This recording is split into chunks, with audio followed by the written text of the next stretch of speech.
അസ്സലാമു അലൈക്കും വറഹ്മത്തുള്ളാഹി വബറകാതുഹു. ഇത് ബഹുമാനപ്പെട്ട സയ്യിദ് മുഹമ്മദ് ഖദ്ദസല്ലാഹു സിർറഹുൽ അസീസ് അബൂ ഖുംറ എന്ന പേരിൽ അറിയപ്പെടുന്ന അബൂ ഖുംറ അർ-റിഫാഇ എന്ന പേരിൽ അറിയപ്പെടുന്ന ഒരു വലിയ മഹാൻ.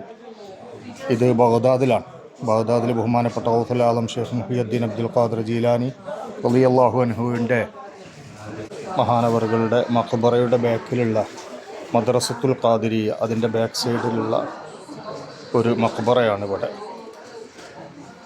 ഇത് ഇവിടെ തൊട്ടടുത്ത് വിൽപ്പന നടത്തുന്ന ഏലസ് വൈക്കോലൊക്കെ ഇവിടെ ഉക്കുകയാണ്, മനസ്സിലാക്കണം. ഇത് ഒരു ഏലസൊക്കെ തൂക്കി ഉക്കുക, ഇവിടെ തൂക്കി തൂക്കിയിട്ടൊക്കെയാണ്. അതുപോലെ തന്നെ വെള്ളം കൊടുക്കാനായിട്ട് ഒരു കട തന്നെ ഉണ്ട്. ഇതിൻ്റെ തൊട്ടടുത്ത് തന്നെ ഒരു അസ്മാത്ത് അൽസമാത്ത് ചെയ്യുന്നുണ്ട് വലിയ ഷെയ്ഖ്. ഒരുപാട് ആളുകൾ അവിടെ വരുന്നുണ്ട്. വലിയൊരു കറാമത്തിൻ്റെ സ്ഥലമാണിത്.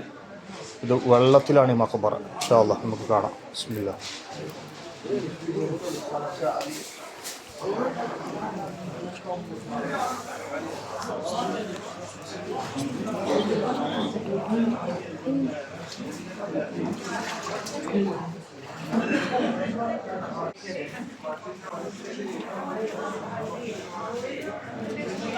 അങ്ങനെ നമ്മളെ നാട്ടിലൊക്കെ കാട്ടുന്ന മാതിരി തന്നെ ഒരുപാടിലൊക്കെ കെട്ടിയിട്ടാൽ മാതിരി കെട്ടിയിട്ടുണ്ട് കാര്യങ്ങളൊക്കെ കണ്ടു.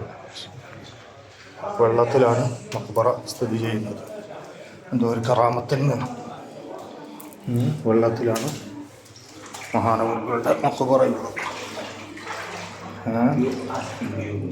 മർഖദുൽ ഇമാം ഷെയ്ഖ് മുഹമ്മദ് ബിൻ ദർവീഷ് സുലൈമാൻ അബൂ ഖുംറ അർ-റിഫാഇ ഖദ്ദസല്ലാഹു സിർറഹുൽ അസീസ്. മഹാനവറുകളെ കുറിച്ച് ഇന്ത്യയിൽ നിന്ന് വന്നതാണ് എന്നൊക്കെ പറയുന്നുണ്ട്. ഏതായിരുന്നാലും അസ്സലാമു അലൈക്കും വറഹ്മത്തുള്ളാഹി വബറകാതുഹു.